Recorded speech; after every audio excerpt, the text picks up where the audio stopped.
Here's another great question from Cora. Was it unethical for the USPTO attorney who rejected our trademark application to take the website screenshot we submitted as proof of use in commerce and read some marketing blurb out of context to support her assertion our mark was merely descriptive?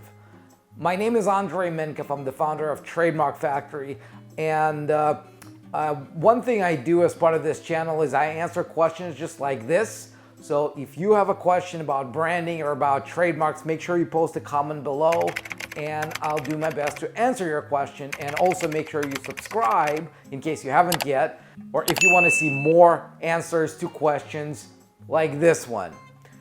Anyway, here's my answer to this question.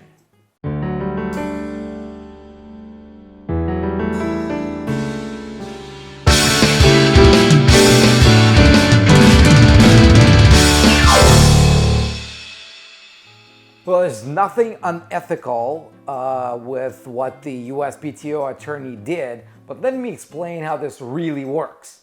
So when you file your trademark application, several months later, it will get to the examining attorney who's going to make a determination if the application you filed is for a trademark that's registrable. And they look at a bunch of things. They look at whether it's confusingly similar to any previously registered or applied for trademarks, if it's ornamental, if it's generic, if it's, there's a bunch of formal reasons they go through. And one of the most common reasons one of the most common objections why your trademark might not go through is that your trademark is merely descriptive.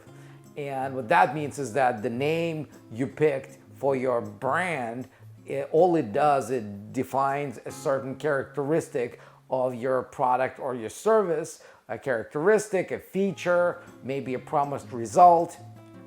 And what they do in some borderline cases is they look for evidence to see how you or others are using the exact same term, not in reference to your particular brand, but in reference to a notion or a certain type of a product or a certain type of a service.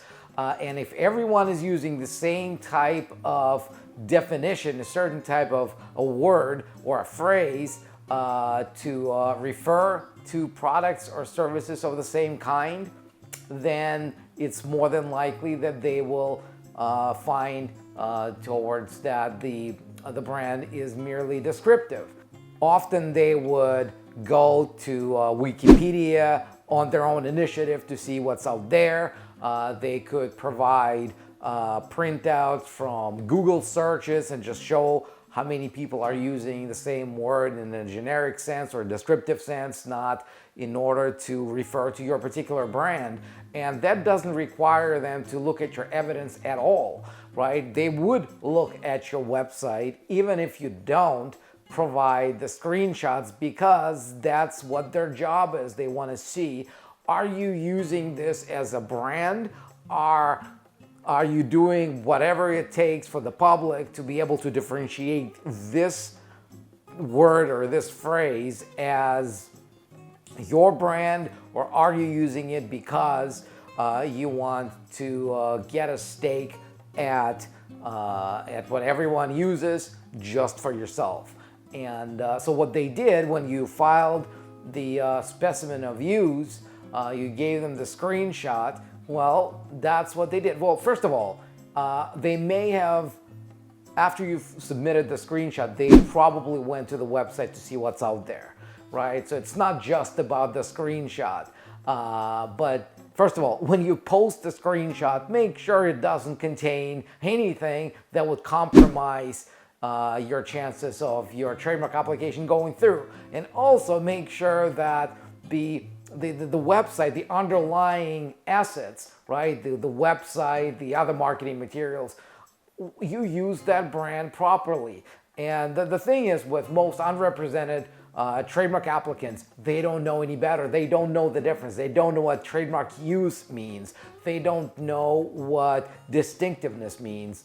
And because of that, they're running into issues like that. And as soon as the trademark examiner has made a determination that the mark is merely descriptive, it's almost impossible to make them change their mind. It's one of the things that's very subjective, and it's super, super difficult to make them change their mind because there's a gray line between descriptive trademarks that are not registrable on a principal register in the US and suggestive marks that are registrable, right? So you can make arguments back and forth, but once the examiner has made their mind, they very rarely are open to changing their mind unless you have very good reasons in your arguments. So don't make your job harder than it should be. Make sure you understand exactly what you're posting, how you're posting, and how you're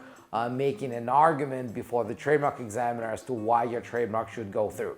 Now, I hope this answers your question. I hope this is useful. And like I said, if you've got more questions for me, post your comment below and subscribe to get notified whenever the next video goes live. And until then, I will see you in the next video.